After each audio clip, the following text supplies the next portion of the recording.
Gulat World. Hindi lang ang scoreboard ang pinapagalaw ni Alexandra, Alex Ella. Dahil ngayon, maging ang social media ay tila nagliyab matapos kumalat ang isang viral video ng kanyang training sa loob mismo ng MGM Macau Official Court.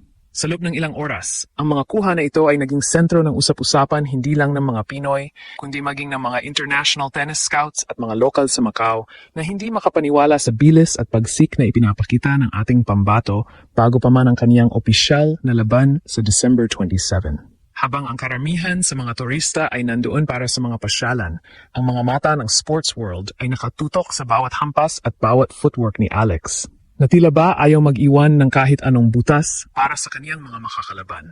Ang video na ito ay hindi lang basta ordinaryong ensayo, kundi isang babala na ang darating na Macau Tennis Masters ay magiging entablado ng isang mas matinding Alex Ella na handang sumagasa sa sinumang humarang sa kaniyang landas. Makikita sa viral video ang kakaibang focus sa mga mata ni Alex habang katuwang ang kaniyang mga coaches at ang sulyap ng Team Lina sa gilid ng court. Ang tunog ng kaniyang raketa na humahampas sa bola ay tila isang putok ng baril na umaalingaw-ngaw sa buong stadium, na sapat na para patahimikin ang mga miron na nanood sa paligid. Ang bilis ng kaniyang lateral movements at ang katumpakan ng kaniyang mga winners ay nagpapatunay na ang kaniyang conditioning ay nasa peak level na para sa dulo ng taon. Marami ang nag-react na tila mas naging muscular at mas naging agresibo ang kaniyang pangangatawan na bunga ng walang humpay na paghahanda para sa mas mataas na level ng kompetisyon. Ang bawat slide niya sa court at ang kaniyang backhand slices ay naging viral dahil sa linis ng execution na bihirang makita sa isang player na nasa kaniyang edad pa lamang.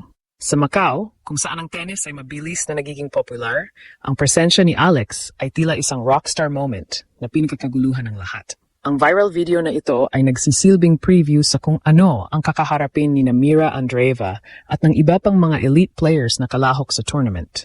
Ang mga netizens mula sa iba't ibang panig ng mundo ay nag-iwan ng mga komento na nagsasabing, "The Queen has arrived" at "Fear the Pinay Pride." Hindi na ito basta hype lang dahil ang ebidensya ay lantad na sa harap ng kamera. Habang papalapit ang December 27th, ang video na ito ang nagbibigay ng kaba sa panig ng kaniyang mga kalaban at nagbibigay naman ng ibayong pag-asa sa bawat Pilipino na nananalangin para sa kaniyang tagumpay. Ito ang klase ng viral content na hindi lang para sa views, kundi para ipakita na ang disiplina at dugot pawis ni Alex Ella ay tunay na world class. Handa na ba kayong malaman ang mga detalyeng hindi nakita sa video at ang reaksyon ng mga tournament officials nang mapanood nila ang training na ito? Dahil ang bangis na ipinamalas ni Alex sa loob ng MGM Macau Court ay simula pa lamang ng isang mas malaking kwento ng tagumpay na yayanig sa buong mundo ng tennis. Sa bawat segundo ng video na iyon, ramdam ang bigat ng kaniyang determinasyon na muling itaas ang watawat ng Pilipinas sa pinakamataas na pedestal.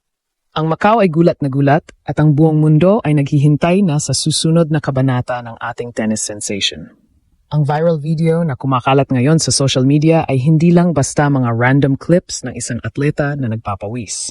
Kung susuriin mong mabuti ang bawat frame ng training ni Alex Ella sa loob ng MGM Macau Official Court, makikita mo ang isang bersyon ng ating pambato na mas mabilis, mas malakas, at mas gutom sa tagumpay.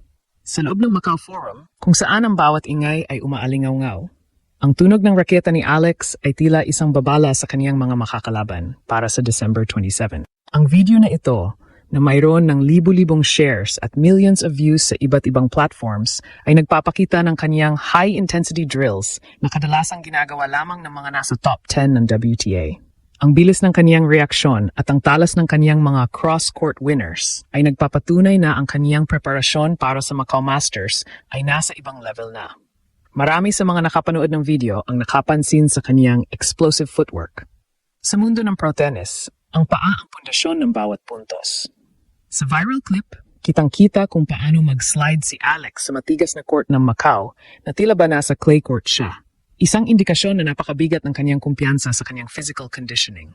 Ang bawat lateral movement niya ay pulido, walang sayang na galaw, at bawat palo ay may kasamang grunt na nagpapakita ng tindi ng kaniyang ibinibuhos na lakas. Hindi kataka-taka na maging ang mga tournament officials at ang mga ball kids na nandoon sa training session ay napahinto at napatitig na lang sa kaniya.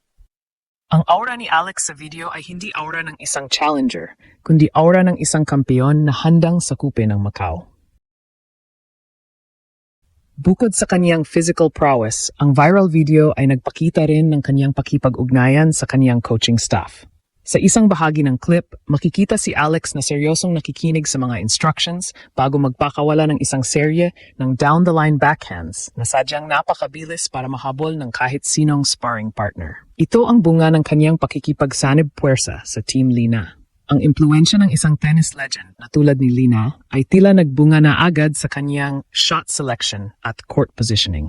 Ang video na ito ay nagsisilbing ebidensya na si Alex ay hindi lang basta naglalaro, kundi nag-aaral at nag-adjust para maging perpekto ang kaniyang performance sa darating na matches. Ang mga netizens sa Macau at maging ang mga international tennis fans ay hindi nakapagpigil na sinasabi ng marami na ang training intensity ni Alex ay kapantay na ng mga elite players tulad ni Iga Swiatek o Aryna Sabalenka. Ang ganitong klase ng paghahambing ay hindi ibinibigay ng basta-basta, lalo na sa isang player na mula sa Pilipinas na dati ay tinitingnan lang bilang underdog. Pero sa viral video na ito, pinura ni Alex ang lahat ng pagdududa. Ipinakita niya na handa siyang makipagsabayan sa bilis at lakas ng mga higante ng tennis world. Habang papalapit ang December 27th, ang video na ito ang nagiging pizza na lalong nagpapaalab sa pananabik ng mga fans na makita ang kaniyang aktual na laban. Sa pagpatuloy ng usap-usapan tungkol sa viral training video ni Alex Eala, hindi lang ang kaniyang pisikal na lakas ang naging sentro ng atensyon, kundi ang kaniyang tactical evolution na kitang-kita sa bawat frame. Kung susuriin nating mabuti ang video sa MGM Macau Official Court, mapapansin ang isang malaking pagbabago sa kaniyang service motion. Dati ay may kaunting delay ang kaniyang backswing, pero sa bagong footage, mas naging fluid at mas naging explosive ang kaniyang serve. Ito ang pinaka-importanting sandata sa modernong tennis, at ang katotohanan na nakuha ito sa video bago ang actual match sa December 27th ay nagpadala ng babala sa kaniyang mga kalaban. Ang bawat ace na kaniyang pinapakawalan sa training ay tila mensahe na hindi na siya ang madaling ma-break ang serve. Isa pang elementong gumulat sa mga netizens sa viral video na ito ay ang kaniyang court aggression. Mapapansin na mas madalas nang pumasok si Alex sa loob ng baseline para salubungin ang bola. Ito ay isang high-risk, high-reward strategy na madalas nating makita sa mga top-tier players. Ang pag-atake ni Alex sa bola ng mas maaga ay nagpapakita na kumpiyansa siya sa kaniyang teaming at reflexes. Sa viral clip, makikita kung paano niya pinatakbo ang kanyang hitting partner mula kanto hanggang kanto, na tila ba kontrolado niya ang bawat sentimetro ng court. Ang ganitong klase ng dominasyon sa ensayo ay mahirap itago, at ito ang dahilan kung bakit maging ang mga lokal na taga Macau na nakasilip sa training ay hindi na napipiglang kumuha ng video at i-post ito online.